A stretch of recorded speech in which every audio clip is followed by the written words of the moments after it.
देखिए, जब तक मानव का शरीर है, रोग से बच नहीं सकता। कोई ना कोई रोग, कोई ना कोई बीमारी उसको जीवन में आती रहती है। और आजकल आंखों का रोग बड़ी तेजी से आता है। छोटे छोटे बच्चों को चश्मा लग जाता है। उम्र बढ़ने पे लगना एक स्वाभाविक बात है, लेकिन बचपन से ही चश्मा लग जाता है। आखिर आंखों के रोग का ज्योतिष से और ग्रहों से क्या संबंध है? देखिए, आंखें मानव जीवन की सबसे अमूल्य निधि हैं। आंखें बड़ी महत्वपूर्ण हैं, किसी व्यक्ति के अपने जीवन के लिए भी और उसके व्यक्तित्व के लिए भी। ये व्यक्ति को दुनिया और लोगों से परिचित करवाती हैं। आंखों का ज्योतिष में दो ग्रहों से सीधा संबंध माना जाता है। दो ग्रह जो प्रकाश देते हैं, ल्यूमिनरीज हैं, सूर्य और चंद्रमा, उनसे आंखों का सीधा संबंध है। इसके अलावा कहीं कहीं पर शुक्र को नेत्रों से संबंधित मानते हैं। वास्तव में शुक्र आंखों के लेंस का मालिक है। कुंडली का दूसरा भाव और 12वां भाव आंखों का होता है, और इसमें भी दूसरा भाव आंखों को ज्यादा गहराई से प्रभावित करता है। दूसरा भाव और सूर्य, ये आपकी राइट आई है, ये आपकी दाहिनी आंख है। 12वां भाव और चंद्रमा, ये आपकी बाईं आंख है, ये आपकी लेफ्ट विजन है। लेकिन इन टोटल अगर देखें, कुल मिला जुला के देखें, तो सेकंड हाउस, दूसरा भाव और सूर्य, ये आंखों के लिए बड़े महत्वपूर्ण रूप से जिम्मेदार होते हैं। देखिए, व्यक्ति को आंखों में बहुत सारी समस्या हो सकती है। नजर का कमजोर होना, मोतियाबिंद होना, आंखों की रोशनी चली जाना, इंजरी हो जाना। तो आखिर कब व्यक्ति को आंखों की समस्या होती है? अगर कुंडली के दूसरे भाव में या द्वादश भाव में पाप ग्रह पाए जाएं, सूर्य, मंगल, शनि, राहु या केतु, तो आंखों में दिक्कत होगी। सूर्य या चंद्रमा अगर कमजोर होंगे तो भी आंखों में दिक्कत की संभावना बनेगी। शुक्र और सूर्य का अगर कुंडली में संबंध बने तो आंखों से पानी गिरता है और आंखें कमजोर हो जाती हैं। शुक्र अगर ज्यादा कमजोर हो गया कुंडली में तो कम उम्र से ही आंखें बिगड़ जाती हैं, कम उम्र से ही चश्मा लग जाता है। सूर्य अगर खराब हो, कमजोर है तो चश्मा लगेगा, खराब है तो ग्लूकोमा होगा, यानी आंखों की रोशनी जाने की संभावना हो सकती है। शुक्र अगर खराब हो गया तो एक आंख की रोशनी जा सकती है। आपने कथाओं में पढ़ा होगा ना कि दैत्य गुरु शुक्राचार्य की एक ही आंख है। वो इस बात की सूचना है, इस बात का प्रतीक है कि अगर शुक्र खराब हुआ तो एक आंख की रोशनी चली जाती है। कभी कभी ऐसा देखा गया है कि शनि मंगल के संबंध से दुर्घटना में आंखें चली जाती हैं। आंखों के ग्रह से और आंखों के भाव से अगर मंगल का संबंध बन गया तो ये आंखों की सर्जरी करवाएगा। केतु भी करवा देता है। वैसे आंखों में जो मोतियाबिंद होता है वो होता है कफ की वजह से।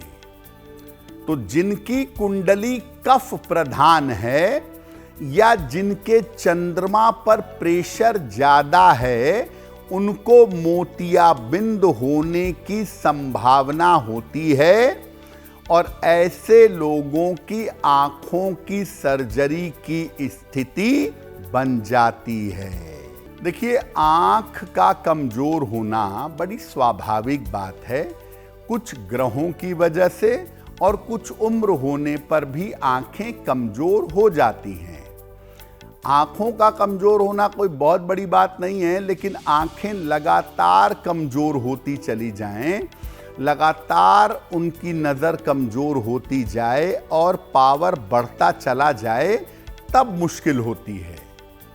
क्या उपाय करें अगर आंखें कमजोर होती जा रही हों? रोज सवेरे सूर्य भगवान को जल अर्पित करिए। उगते हुए सूर्य को जल अर्पित करें तो बहुत लाभ होगा। कच्चे गाजर, कच्ची फल और सब्जियों का यानी सलाद का प्रयोग करें, खाएं। सलाह लेकर एक माणिक्य धारण करें। कुछ मामलों में मोती धारण करने से भी इंप्रूवमेंट होता है। नियमित रूप से त्राटक का अभ्यास करें। 6 फीट की दूरी पर सामने दीवार पर एक बिंदु बना लें, काले रंग का सफेद कागज पर, और उस पर अपनी निगाह जमाकर उसे देखने का प्रयास करें। नियमित रूप से 5 मिनट सुबह और 5 मिनट शाम को त्राटक का अभ्यास करें। अगर किसी योगाचार्य से सलाह ले लें तो और अच्छा होगा। जिनकी आंखें कमजोर हैं, ऐसे लोग खाली पेट बिल्कुल ना रहें, क्योंकि इससे भी आंखों पर नकारात्मक प्रभाव पड़ता है। दांतों को नाखून से ना काटें। जो लोग दांतों से नाखून को चबाते हैं, काटते हैं, उनकी आंखों से पानी गिरने की और आंखों की रोशनी कम होने की संभावना बन जाती है।